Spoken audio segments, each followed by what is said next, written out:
ಇದು RRB ALP 2018ರ ಪ್ರಶ್ನೆ. RRB exam ಅಲ್ಲಿ ಕ್ಯಾಲೆಂಡರ್ ಮೇಲೆ ಒಂದು ಪ್ರಶ್ನೆ ಇದ್ದೇ ಇರುತ್ತೆ. ಈ ಪ್ರಶ್ನೆ ಈ ತರ ಇದೆ: 15ನೇ ಫೆಬ್ರವರಿ 2018 ಗುರುವಾರ ಆದ್ರೆ 18ನೇ ಏಪ್ರಿಲ್ 2019 ಯಾವ ದಿನ ಅಂತ ಕೇಳಿದ್ದಾನೆ. ಈಗ ನಮಗೆ 15ನೇ ಫೆಬ್ರವರಿ ಗೊತ್ತಿದೆ, 15 ಫೆಬ್ರವರಿ 2018 ಗೊತ್ತಿದೆ. ಮುಂದಿನ ವರ್ಷ 15 ಫೆಬ್ರವರಿ ಅಂದ್ರೆ 2019. ನೋಡಿ, ಒಂದು ವರ್ಷ ಮುಂದೆ ಹೋಗ್ಬಿಟ್ರೆ ನಾವು ಒಂದು ದಿನ ಮುಂದೆ ಹೋಗ್ಬೇಕಷ್ಟೇ. ಓಕೆ, ಅಲ್ಲಿ ಫೆಬ್ರವರಿ 29 ಏನಾದ್ರು ಬಂದಿದ್ರೆ 2 ದಿನ ಮುಂದೆ ಹೋಗ್ಬೇಕು. ಇದು ಸಾಮಾನ್ಯ ವರ್ಷ ಇದೆ, ಅದಕ್ಕೆ ಒಂದು ದಿನ ಮುಂದೆ ಹೋಗ್ಬೇಕು.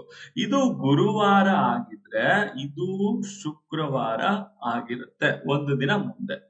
ಈಗ ನಾವು ಫೆಬ್ರವರಿ 15 ಕಂಡು ಹಿಡಿದಿವಿ. ನಮ್ಗೀಗ ಅದೇ ವರ್ಷದ ಏಪ್ರಿಲ್ ಎಷ್ಟು ಬೇಕಾಗಿದೆ? 18 ಏಪ್ರಿಲ್ ಬೇಕಾಗಿದೆ, ಹೌದಾ? 18 ಏಪ್ರಿಲ್ 2019 ಕೇಳಿದಾನೆ. ಓಕೆ, ಈಗ ಫೆಬ್ರವರಿ 2019 ಇದು ಸಾಮಾನ್ಯ ವರ್ಷ. ಸಾಮಾನ್ಯ ವರ್ಷ ಅಂದ್ರೆ ಫೆಬ್ರವರಿಲಿ 28 ದಿನ ಇರುತ್ತೆ. ಇನ್ನ ಮಾರ್ಚ್ ತಿಂಗಳಲ್ಲಿ 31 ದಿನ. ಬಟ್ ನಮ್ಗೆ ಏಪ್ರಿಲ್ 18 ಕೇಳಿದಾನೆ, ಏಪ್ರಿಲ್ ಅಲ್ಲಿ 18 ದಿನ ಅಷ್ಟೇ ತಗೋಬೇಕು. ಈಗ ಆಲ್ರೆಡಿ 15 ದಿನ ಆಗ್ಬಿಟ್ಟಿದೆ ಫೆಬ್ರವರಿ ತಿಂಗಳಲ್ಲಿ ಆಲ್ರೆಡಿ 15 ದಿನ ಆಗ್ಬಿಟ್ಟಿದೆ. ಟೋಟಲ್ 28 ದಿನ ಇರುತ್ತೆ ಅಂದ್ರೆ ಇನ್ನ 13 ದಿನ ಬಾಕಿ ಇದೆ. ಇನ್ನ ಮಾರ್ಚ್ ತಿಂಗಳಲ್ಲಿ ಟೋಟಲ್ 31. ನಾವ್ ಬೇಕಾದ್ರೆ 7ರಿಂದ ಕಡಿತ ಹೊಡೆದು ಇದನ್ನ 3 ಅಂತಾನು ತಗೋಬಹುದು. ಓಕೆ, ಇನ್ನ ಏಪ್ರಿಲ್ ಅಲ್ಲಿ 18 ದಿನ.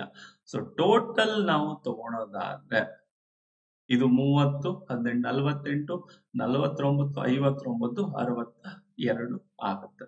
ಸರಿ, 62 ದಿನ ಮುಂದೆ ಹೋಗೋದನ್ನ ನಾವು 7ರಿಂದ ಭಾಗಿಸೋಣ. ಸೊ ಎಷ್ಟಾಗುತ್ತೆ ಇದು? 7 8 56. 6 ಅಂದ್ರೆ 6 ದಿನ ಮುಂದೆ ಹೋಗ್ಬೇಕು. ಓಕೆ, ಸೊ 6 ದಿನ ಮುಂದಂದ್ರೆ ಈಗ ಇದು ಶುಕ್ರವಾರ ಆಗಿದೆ. ಶುಕ್ರವಾರ ನಂತರ 6 ದಿನ. ಶುಕ್ರವಾರ ನಂತರ 6 ದಿನ ಅಂದರೆ ಶನಿವಾರ, ಭಾನುವಾರ, ಸೋಮವಾರ, ಮಂಗಳವಾರ, ಬುಧವಾರ, ಇದು ಗುರುವಾರ ಆಗಿರುತ್ತದೆ.